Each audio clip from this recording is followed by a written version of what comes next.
So this is the Royal Book of Oz by Ruth Plumly Thompson, and it's part of the Wizard of Oz collection. So this review is going to summarize the entire Wizard of Oz collection in the 15 book set and this book. But first, I'm going to discuss the Wizard of Oz collection.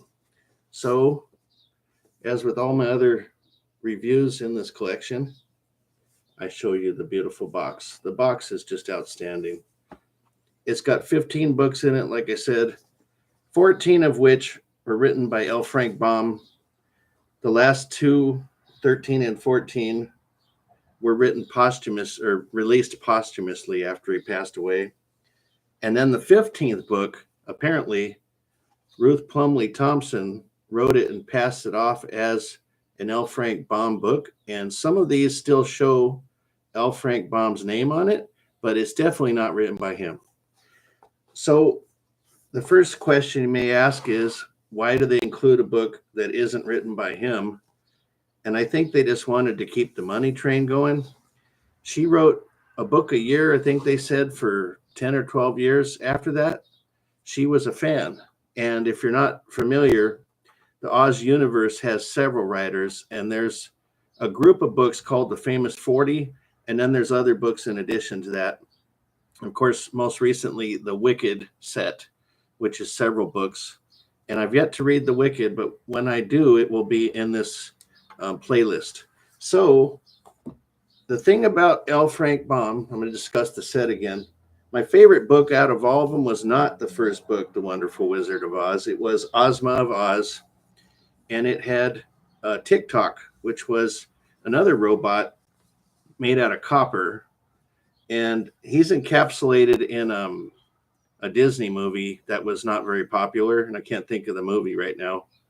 But look up the other Wizard of Oz movies, not the original one. But the first book was pretty weird, and they changed it a lot for the movie. So when you read it, you're going to be like, whoa, what is all this stuff?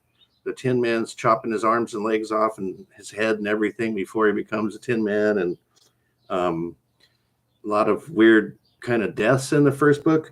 Ozma was more fun, and I really, really liked Tick-Tock, the character.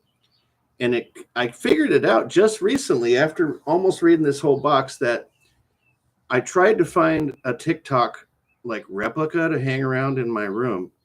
And there are some plastic versions of him, like a blow-formed plastic Tick-Tock robots, but they don't look, like copper. So then I thought, okay, what kind of old copper clocks or things could I kind of maybe work on and turn into a more representative robot made out of copper? And it turns out that around the 40s or 50s, those kind of mechanical copper things were all over the place, and they're on eBay. And you can buy a lot of copper clocks and machines and things like that from the yesteryear that still function, a lot of them.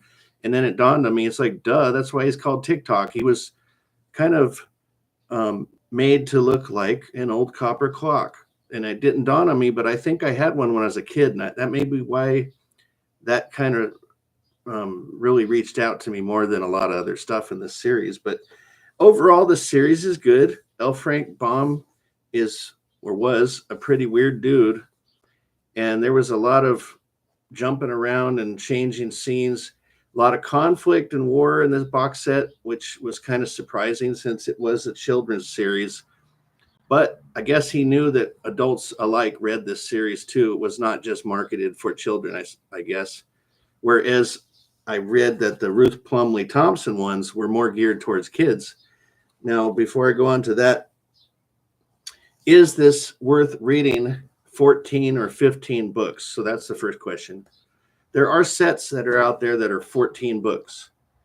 And those first 14 is where I would stop, because this book, the 15th Royal Book of Oz, it sucks. Now, the first thing I noticed immediately is that as far as sentence structure and everything, she's a better writer than L. Frank Baum was. But that said, the farther I got into it, I got into page 108, I stopped today, and I can't do it anymore. It goes to 181, and I'm bored out of my mind. So where L. Frank Baum made up for maybe more obscure, weird kind of writing, his weirdness and his creativity made it more interesting. Where she has, I guess, what I've read just this morning after I gave up, each one of her books has a very simple premise. It's like a girl going with a sidekick to do one thing, and that's all it is. And that's what this was. It was um, finding the roots of the scarecrow. And the first part of it, which was kind of cool, was a falling below grade. And that's already been done in the series too. So she kind of copied that part. That was the most interesting part of the whole thing at the beginning, is when they fell to the vast depths of Earth. That was the best part. And once she got down there, it was like, don't really like being down here that much. Other people have noted there was racism in this, and I don't know if they kind of cleaned it up for this book. I didn't notice it so much, actually, at all. And maybe it's just because it was so boring that I didn't notice it. But yeah, this book is not worth reading. So if you get this collection, stop at book 14. If you get a different collection, there are 14 book collections for The Wizard of Oz. The prices may be a little bit different. I think the 14 book set was cheaper, but what you don't get out of it is this beautiful box. So if you want to keep it and display it later, then I would suggest getting this. Just don't read book 15, or just take it out of the box, because the box is quite tight anyway. Have a hard time getting these books out. But this is not really part of the collection. It's not L. Frank Baum. It doesn't feel like it. So now on to the future. I ordered on eBay a short story collection. I think it's called The Littlest Stories of Oz. Should be here any day, and I'm going to go on to that one next. But as far as this box set, I'm now complete. And I was really struggling before I started reading this, because I was trying to decide, man, if this book ends up being good, do I keep reading all the famous 40? And I'm definitely not reading the Ruth Plumly Thompsons, because people kind of panned her stuff a little bit. And then in addition to that, they said some of the other author, the one guy was like unreadable, they said. So I'm not going to keep trudging on to read the 40 books. I'm going to go on to The Wicked eventually, and that's probably it. Now, that said, did I have a good time on this journey? Yes.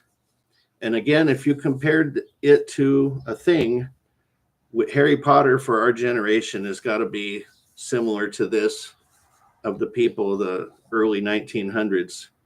And while there's 14 books, it's more than the 7 books of Harry Potter. They're quite thin in comparison. They're averaged about 160 to 180 pages per. So you could get through them pretty quick. But that said, the set overall is not Harry Potter. It's not as good as Harry Potter. Harry Potter's riveting, and after reading all of those fairly recently, if another book came out, I'd buy it and read it in a flat second. It's hard to say about what would I do with this. If L. Frank Baum was still here and he wrote another 5 or 10 books, would I keep going? I don't know. Not real sure. Probably, but not the other authors after reading that one. The 15th one, it's no good. So until I get my best of, which maybe could get here as early as today or tomorrow, the short story collection, I think it's probably not very long. I could probably bang that out within a week.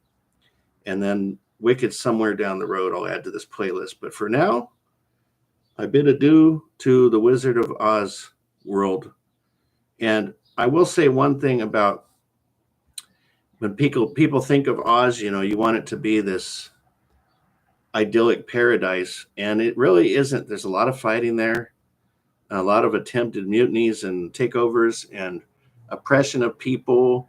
And although it says in the book several times that no one can die in Oz, there's still some bad stuff that happens there.